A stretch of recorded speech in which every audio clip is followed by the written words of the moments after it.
Deixamos o nosso registro ao nosso irmão Pedro, do Centro Espírita Paz e Amor, ao nosso querido irmão Alisson, do Seridó Espírita, e ao nosso estimado irmão Rafael, da Rádio Web Sementes de Amor. A nossa gratidão e o nosso reconhecimento por mais uma vez estarmos aqui reunidos em nome do nosso Mestre Jesus. E que a paz do nosso Mestre Jesus, mais uma vez, possa estar conosco.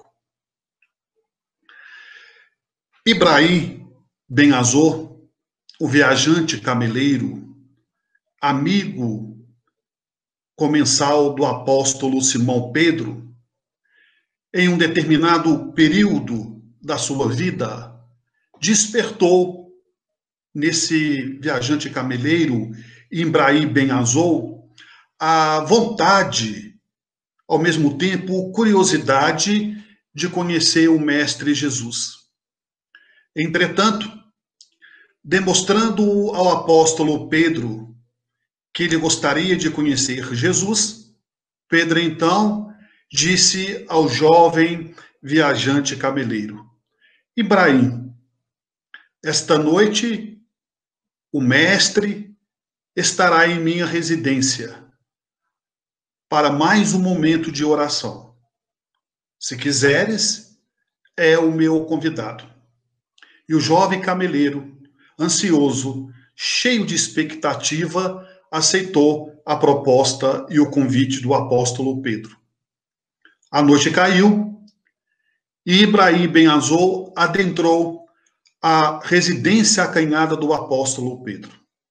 Percebeu que todos, inclusive o Mestre Jesus, sentado ao chão, falava acerca da boa nova, da mensagem renovadora de paz, de amor, de misericórdia, de perdão.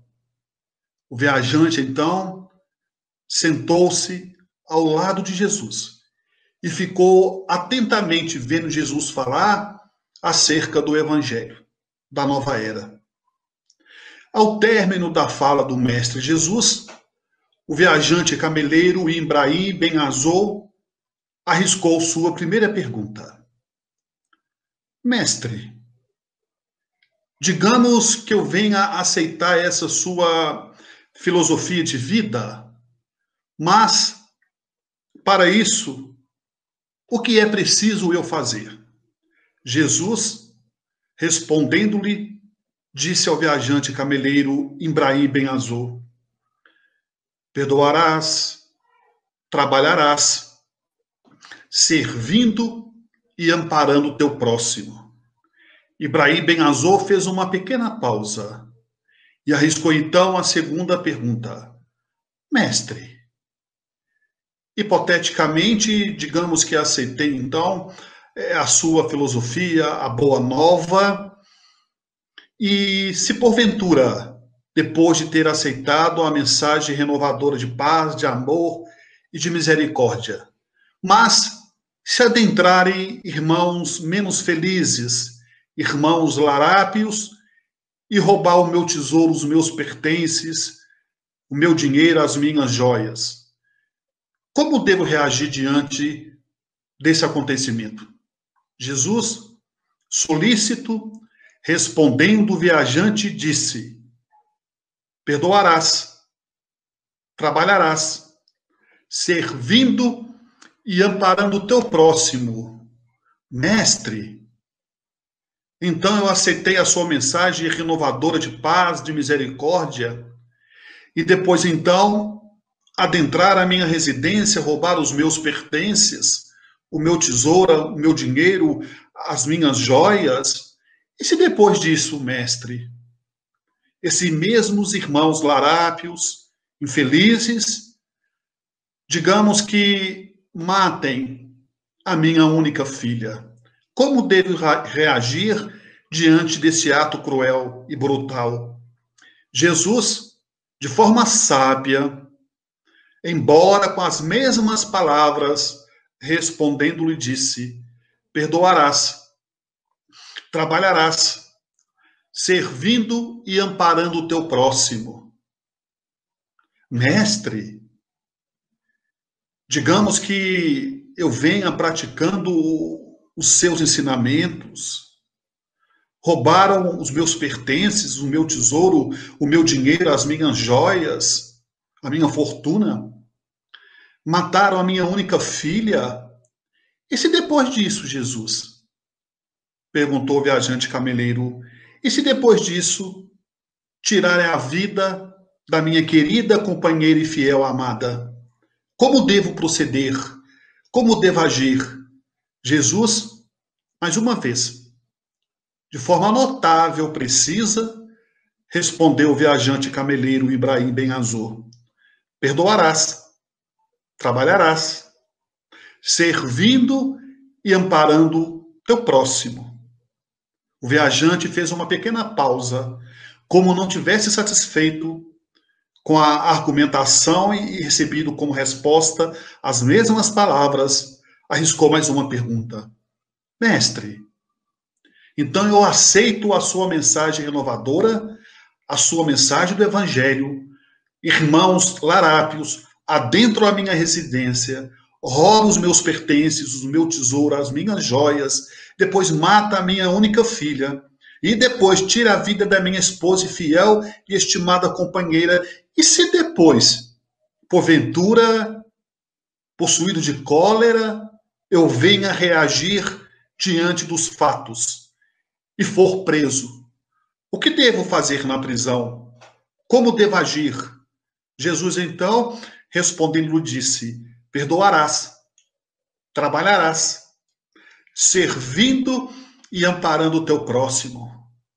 Mas, mestre, depois de tudo isso, de ter aceitado a sua mensagem de renovação, a boa nova, a sua mensagem pacífica, de amor e de misericórdia, depois irmãos adentram a minha residência, roubando os meus pertences, as minhas joias, o meu dinheiro, a minha fortuna, matam a minha filha de forma cruel, de forma brutal, depois, em seguida, tira a vida, mata a minha fiel, estimada companheira amada, e atrás das grades, o que devo fazer?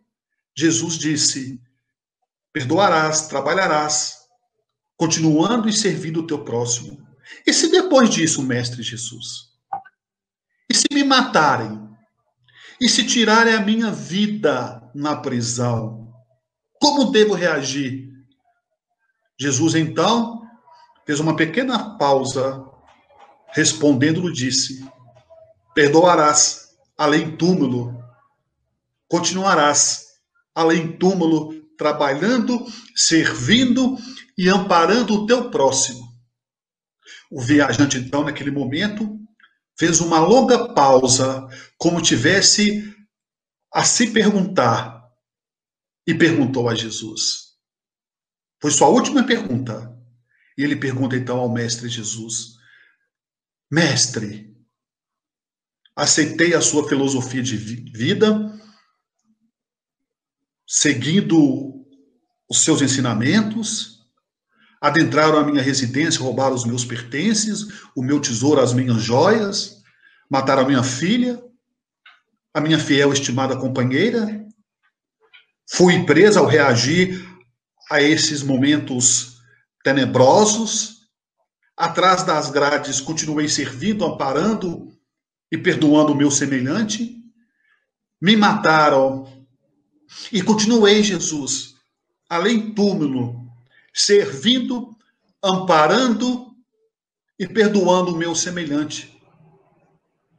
Gostaria de saber de vós, depois de tudo isso cumprido, gostaria de saber, Jesus, qual lugar de destaque terei nos céus.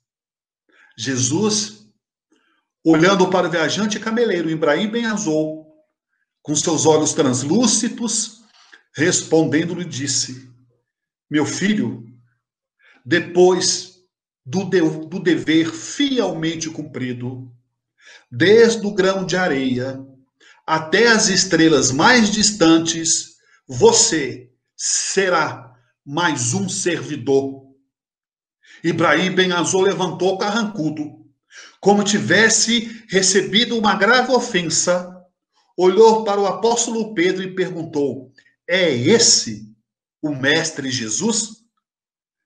Quando o apóstolo Pedro confirmou a identidade do mestre, que realmente tratava-se do mestre Jesus, Ibrahim Ben Azor saiu carrancudo, batendo a porta sem olhar para trás e sem dizer adeus.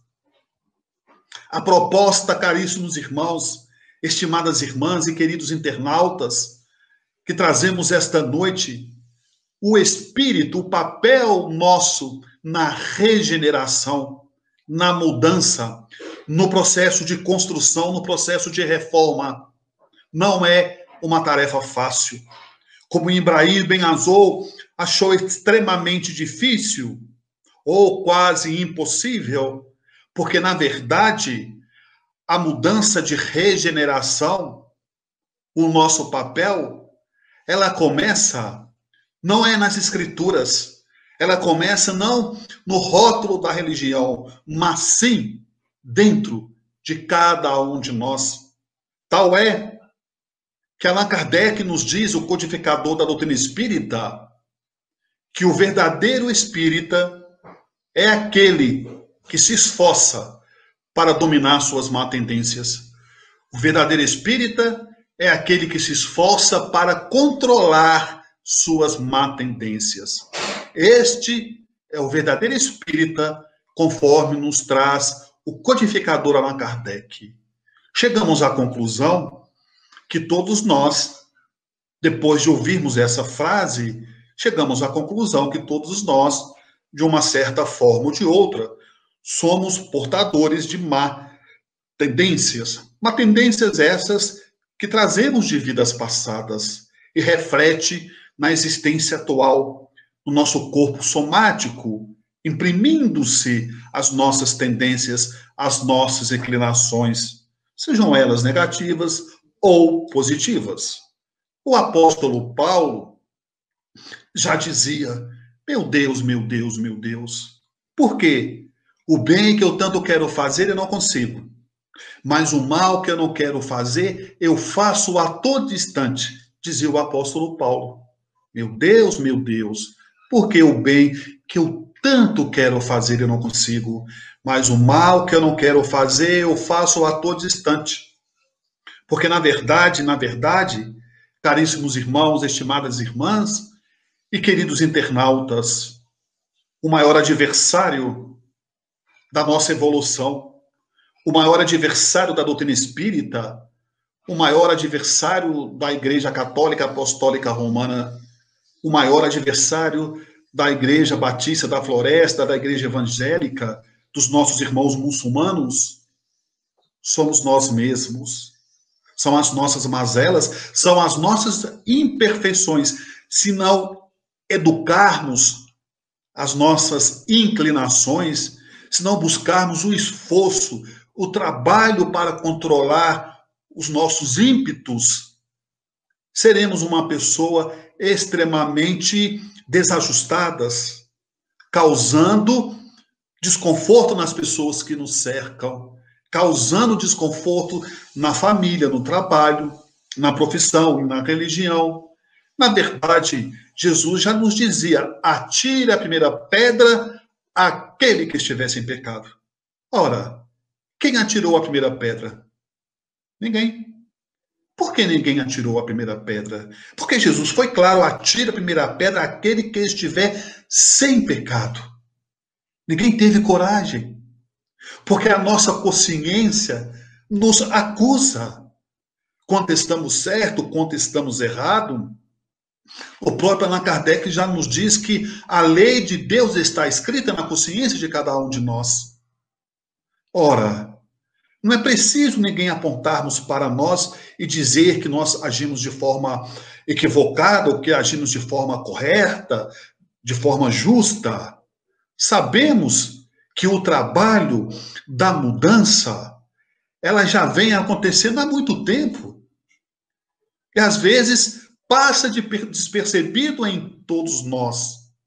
Imaginemos, caríssimos irmãos, estimadas irmãs, eu vi de uma família espírita, kardecista, e diga-se de passagem, é bom ressaltar que não é privilégio para ninguém, porque o fato de nascermos, eu, os meus irmãos, em um berço espírita, é necessário que eu construa um novo homem dentro de mim. Se eu nascesse em berço católico, também seria necessário que eu construísse um novo homem dentro de mim. Se eu nascesse no segmento evangélico, também seria necessário que eu construísse um novo homem dentro de mim. Então, o esforço, o trabalho é individual. A ação pode ser coletiva, mas a verdadeira luta, o verdadeiro esforço está dentro de cada um de nós. E não é uma tarefa fácil, mas não é impossível. Nós já melhoramos muito e podemos melhorar cada vez mais. Olha o salto que nós demos. Nós estamos no mundo de provas e expiações. Reencarnações. Milênios atrás estávamos no mundo primitivo. Éramos canibais, olho por olho e dente por dente. Hoje nós temos a lei, não só a lei de Deus, que está escrita na consciência de cada um de nós, mas nós temos as leis dos homens. Ora, se o cidadão não cumpre a lei dos homens, aí o problema é com ele, as consequências ele irá arcar, é o processo natural de ação e reação. O semáforo, segundo a lei do trânsito, me diz que o sinal vermelho eu tenho que parar. Mas eu tenho livre-arbítrio. Eu não sou obrigado a nada. Mas eu sei que eu ultrapassar o semáforo vermelho, eu estou cometendo uma infração. E a reação dessa ação será uma penalidade, uma multa de trânsito, uma notificação que estará gerando um custo para eu poder arcar com essa despesa de ter cometido uma infração diante da lei dos homens, especificamente da lei do trânsito. E a lei de Deus? Ela nos cobra também, de uma certa forma ou de outra, mais cedo ou mais tarde, no processo natural de causa e efeito. Porque vejamos, caríssimos irmãos, estimadas irmãs, a nossa felicidade, ela é exatamente do tamanho da felicidade em que estivermos proporcionando aos outros. A nossa infelicidade, ela será exatamente também do tamanho da infelicidade em que estivermos proporcionando aos outros. Já dizia Francisco de Assis, é dando que se recebe. E o que importa é a qualidade, não é a quantidade. O próprio Jesus já dizia, capítulo 19 do Evangelho segundo o Espiritismo, codificado por Allan Kardec em março de 1864, na França. Nem todos que dizem Senhor, Senhor, entrarão no reino dos céus. Veja o que Allan Kardec nos diz com os espíritos. Nem todos que dizem Senhor, Senhor, entrarão no reino dos céus. Muitos serão chamados, poucos os escolhidos. Mostrando o que importa, caríssimos irmãos, estimadas irmãs, é a essência. São as nossas ações voltadas para a prática do bem. Vejamos o codificador Allan Kardec, quando ele lançou o Livro dos Espíritos, em 18 de abril de 1857, ele tinha 53 anos de idade e não nasceu em berço espírita. Ora, dos 53 anos de idade aos 69 anos de idade, ele codificou toda a obra, o Livro dos Espíritos, o Livro dos Médiuns, o Evangelho segundo o Espiritismo, o Céu e o Inferno, a Gênese, obras póstumas, a Revista Espírita, são 12 exemplares, anualmente Allan Kardec escrevia, e as obras complementares, o que é o que é o principiante espírita, desculpe, o principiante espírita e o que é o espiritismo. Ele fez isso tudo em apenas 14 anos. Claro que não estamos aqui comparando a nossa trajetória, a nossa existência terráquea, porque viemos no mundo espiritual e para o mundo espiritual um dia retornaremos. Sabemos que não existe o acaso, mas não estamos fazendo uma comparação, e sim mostrar a todos nós, mostrarmos a nós mesmos que nós somos capazes de sermos bons cristãos. Jesus já dizia: se os teus pensamentos forem bons, todo o teu corpo terá luz. Ora, se os teus pensamentos forem bons, todo o teu corpo terá luz. E ele dizia mais ainda: eu fiz e tu podes fazer muito mais. E ele disse mais ainda: não fui eu que te curei. Quem te curou foi tua fé. Mostrando que nós somos capazes, irmãos e queridas irmãs, que nós temos capacidade de reagir, de mudança. Embora não é uma tarefa fácil, mas voltamos a falar, não é impossível. Olha o salto que nós demos. Quando eu disse que eu vim de uma família espírita, nos anos 70, no início dos anos 70, na mocidade, para ler um livro, era muito difícil ler um livro espírita. Sabem por quê? Raríssimas casas, principalmente no interior, que eu sempre morei no interior do estado de Minas Gerais, Sete Lagoas, poucos quilômetros da terra natal do médium Chico Xavier. E quanto menor a cidade, maior era o preconceito em relação às pessoas que eram espírita kardecista. Então, naquela época, as pessoas tinham vergonha de frequentar o centro espírita, ou frequentava escondido. A maioria das pessoas que frequentavam a casa espírita eram de outras religiões. A maioria eram católicos, que domingo ia à missa e durante a semana escondido ia no centro espírita. Isso era muito comum. E o preconceito era muito grande. Então, para se ler um livro naquela época, o Nosso Lar, tinha que escrever uma carta para São Paulo, pedindo o livro. Porque telefone era material de luxo. Eram poucas pessoas que tinham um aparelho telefônico em sua residência. Quando o livro chegava, demorava 3, 4 meses, já estava na segunda edição, já tinha lançado outro livro. Tanto que demorava. Então vejamos, meus irmãos e minhas irmãs, hoje nós temos liberdade de expressar a nossa fé, o que nós sentimos. Liberdade de expressão. Vivemos num país democrático. Naquela época, talvez, quem vivenciou, né, os espíritos que já desencarnaram e que vivenciaram a escravidão, quem diria que a escravidão iria acabar um dia? Quem diria no nosso país que a ditadura ia acabar um dia? Hoje, os nossos irmãozinhos animais, o cão, o gato, o pássaro, existem leis que protegem os animais, que defendem os animais. Existe voz que defende os nossos irmãozinhos animais. Há um tempo atrás, uma pessoa mal intencionada, de má fé, maltratava um animal e nada acontecia. Hoje, o maltrato é punido. Antigamente, espancava-se uma criança, torturava e nada acontecia. Hoje existe a lei do amparo da criança, da juventude. Antes, infelizmente, ainda acontece, mas antes, a mulher não tinha voz. Hoje existe uma delegacia somente para as mulheres prestarem as suas queixas, as suas denúncias.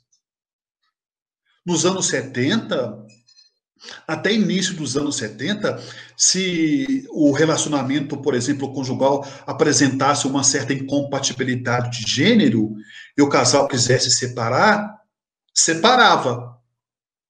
fisicamente, mas legalmente, juridicamente, continuava casado, porque não existia divórcio.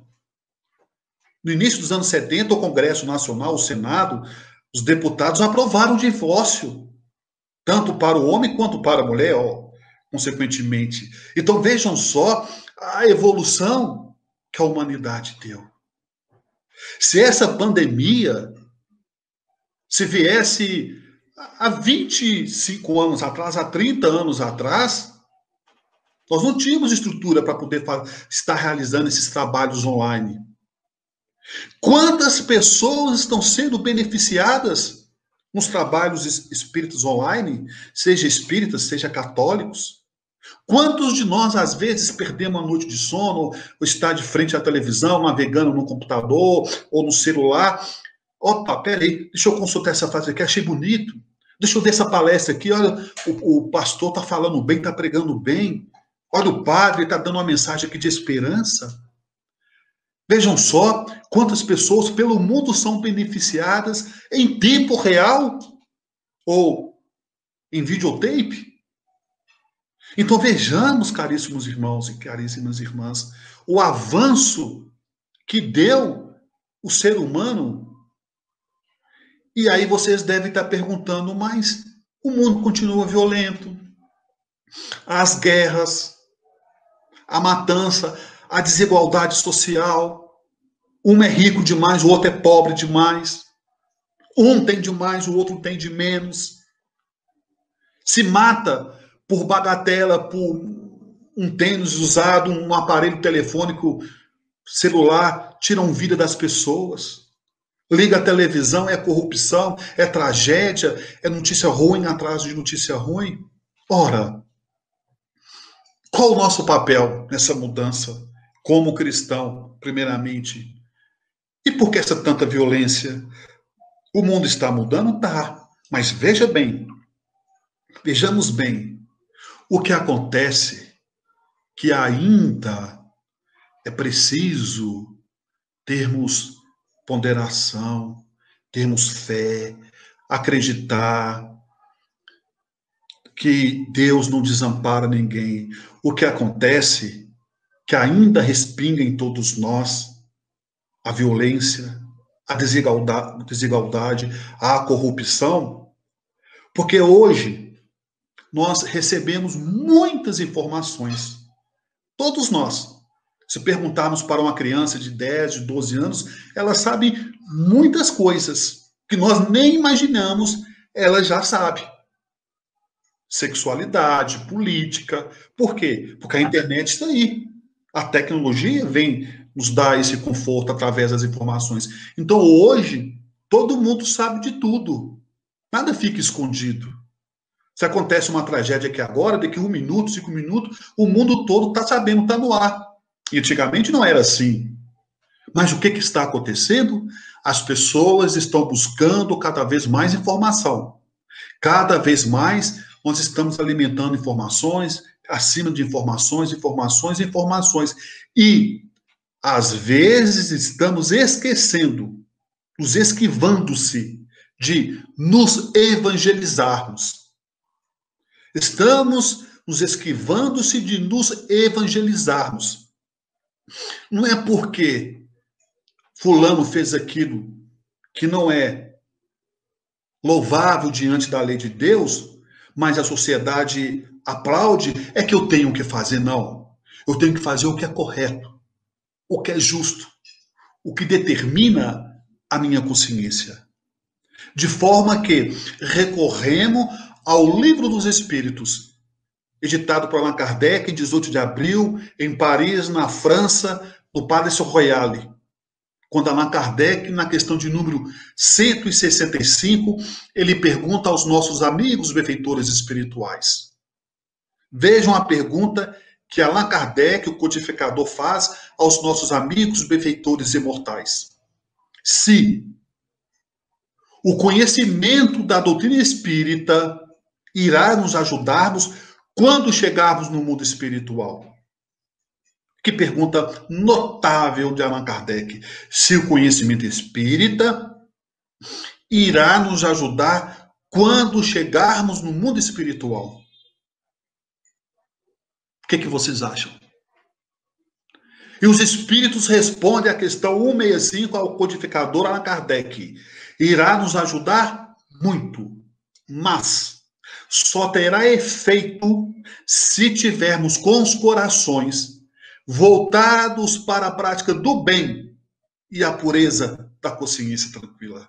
Só terá efeito, esse conhecimento, ele só surgirá efeito no plano espiritual se tivermos com os corações voltados para a prática do bem e a pureza da consciência tranquila. Os espíritos não cometeram o equívoco em dizer só terá efeito se tivermos com os corações voltados para a doutrina espírita, ou só terá efeito se tivermos com os corações voltados para a Igreja Católica Romana Apostólica, ou só terá efeito se tivermos com os corações voltados para a Igreja Evangélica. Não. Só terá efeito se tivermos com os corações voltados para a prática do bem. E, consequentemente, a prática do bem nos traz a pureza da consciência tranquila, a paz de espírito, a harmonia interior. A evolução nossa se dá de forma gradativa. Ninguém evolui, a natureza não dá salto. Ninguém se torna bom de um momento para o outro. Ninguém se torna ruim de um momento para o outro. Tudo é gradativamente, tudo é aos poucos. E nós, vejamos, caríssimos irmãos e caríssimas irmãs internautas, nós temos uma predisposição inconscientemente porque é negativo. Ainda o nosso espírito conserva essa predisposição que trazemos de uma certa forma ou de outra de vidas passadas. O que é negativo, vejamos que dá mais repercussão, dá mais audiência. O que é bom, o que é belo, o que é digno, não tem tanto efeito diante da sociedade. É mais ou menos assim. Mas o que importa é que Deus sabe a intenção de cada um de nós. O que determina, o que prevalece é a nossa intenção. Não o que as pessoas falam, o que as pessoas estão vendo, mas sim a intenção de cada um de nós. Ora, tive a oportunidade de estar 3 vezes em Uberaba com o médium Chico Xavier, atendendo as pessoas, a madrugada fora, centenas e centenas de pessoas. Em momento nenhum ouvimos ele dizer, olha, você tem que ser espírita, você tem que frequentar o centro espírita. Não. Ele falava, procure perdoar, tenha paciência, tenha calma, tenha fé, ore, sempre trazendo conselhos salutares à nossa alma, ao nosso espírito, aquelas pessoas que o cercavam. E assim também era Jesus. Jesus falava do bem, Jesus não era espírita, não era católico. Era a essência do amor, era a manifestação mais sublime de suas ações através do amor, como foi Mahatma Gandhi, Maria Teresa de Calcutá, Irmã Dulce, e por aí afora. Quando nós falamos que nós temos predisposição à tendência ao que é negativo, e ao mesmo tempo também, para recordarmos, eu falei no início da minha fala que eu vim de uma família espírita, e que não é privilégio, né? Não dá visto em passaporte para o mundo espiritual, para os céus, né? A gente fala de uma forma até hilária, brincando, mas na verdade, caríssimos irmãos e estimadas irmãs, mostrando para nós que o erro faz parte e o acerto também. Como diz Emmanuel, a queda é consequência dos que caminham. A queda é consequência dos que caminham. E para que vocês possam ter uma ideia mais completa, que nós carregamos essa predisposição de alimentarmos o que é negativo e às vezes temos dificuldade de aceitar o que é bom, o que é positivo. Às vezes nós vimos as pessoas conversando e às vezes uma elogiando a outra. Nossa, mas fulana, você tá bonita. E o que a pessoa responde, imagine, são seus olhos. Olha aí a primeira rejeição. E a pessoa insiste ainda, não, mas Tem uma coisa diferente em você, já sei. É a camisa nova? Nada, essa camisa, ó, é velha, tá cheirando a naftalina guardada. Eu tirei ela, essa camisa foi quando eu casei, há 20 anos atrás, há 30 anos atrás. Não é? Olha só como é que nós temos dificuldade de receber o que é bom. E a pessoa conclui dizendo assim: ah, já sei, se não é a camisa, é o cabelo. Imagina, que isso, faz muito tempo que eu não frequento o salão, ainda mais agora com essa pandemia. Quer dizer, nós temos dificuldade de receber até elogio, receber coisas boas, não é? Então veja só, meus irmãos e minhas irmãs, para que possamos e continuarmos entendendo de forma mais completa, de forma mais precisa, eu recordo-me, véspera de Natal, 24 de dezembro, há uns 10 anos atrás, eu estava indo para o trabalho e nessa ocasião eu trabalhava em um órgão público do governo federal aqui no estado de Minas Gerais. Eu estava indo para o trabalho e nesse dia nós íamos encerrar o expediente mais cedo, porque ia haver a nossa confraternização, ia haver um almoço, um amigo oculto, e íamos ter só 2 horas de trabalho, de forma que nós íamos entrar no órgão 8 horas da manhã, e às 10 horas nós íamos retirar do órgão, às 10 da manhã, e íamos para a nossa confraternização. Em síntese, seria só 2 horas de expediente. 2 horas de expediente. Eu fui tranquilo, né, para o trabalho, levando meu presente para fazer a troca do amigo oculto, dos colegas de trabalho. Eu sentei na minha sala, né, na minha mesa, liguei o ar-condicionado, liguei o computador, pus uma música clássica, adoro trabalhar com música, pus uma música clássica e pensei, olha o que é o pensamento, pensei, hoje não é dia de problema. Hoje não é dia de problema. Eu pensei, não vou nem abrir minha caixa postal. Não vou nem abrir os meus e-mails, vai que depois eu abro e-mail e tem problema para resolver. Vou deixar para segunda-feira, porque era dia 24, era uma sexta-feira, íamos, né, sábado, domingo, depois retornaríamos só na segunda-feira. Então eu pensei, não vou nem abrir o e-mail. Mas nós temos um fator predominante, todos nós temos nesses momentos, se chama consciência. Eu pensei, puxa, são 2 horas de trabalho, eu vou ficar aqui olhando para a tela do computador sem fazer nada, esperando dar o horário para depois irmos para o almoço fraterno, para a confraternização. Não, eu não sou pago para isso. Não que eu seja melhor que os outros, mas eu pensei, pelo menos trabalhando a hora passa mais rápido. Quando eu abri a caixa postal, eu vejo a primeira mensagem, a única mensagem do dia, a primeira mensagem, em negrito e em vermelho, urgente. Quando eu olhei o título, não cheguei a abrir a mensagem, só olhei o título escrito assim, urgente em vermelho. Pensei, meu Deus do céu, não acredito. Para que eu fui inventar ver se tinha e-mail? Não vou abrir. Sabem por quê? Eu não queria abrir? Porque pelo nome urgente, não é só pelo nome urgente, pelo o remetente que mandou a mensagem eletrônica, era uma empresa que deu problema o ano todo. E na véspera de Natal eu pensei, não, eu vou deixar, como diz na gíria, esse abacaxi para segunda-feira. Não vou abrir esse e-mail de jeito nenhum, ainda mais escrito urgente. E deixei quieto lá. Só. E a curiosidade. Não sei, dizem as más línguas por aí que mulher é curiosa, mas homem também é. Pelo menos eu sou. E eu pensei, abre ou não abre? Abre ou não abre? Eu olhava aqui, quando eu olhava aquilo escrito urgente, eu pensava, não vou abrir não. Essa empresa me deu dor de cabeça o ano inteiro. Agora, dia 24, véspera de Natal, faltando poucos minutos para me entrar para a confraternização, ainda escreve urgente, mas não vou abrir mesmo. E fiquei aquilo remoendo dentro de mim, aquele sentimento de ansiedade, de angústia, uma coisa terrível. Aí eu pensei, não, eu vou abrir. Ora, temos que encarar o problema de frente, não de lado. Eu peguei e criei coragem. Respirei fundo, quando eu cliquei, um belo cartão de Natal.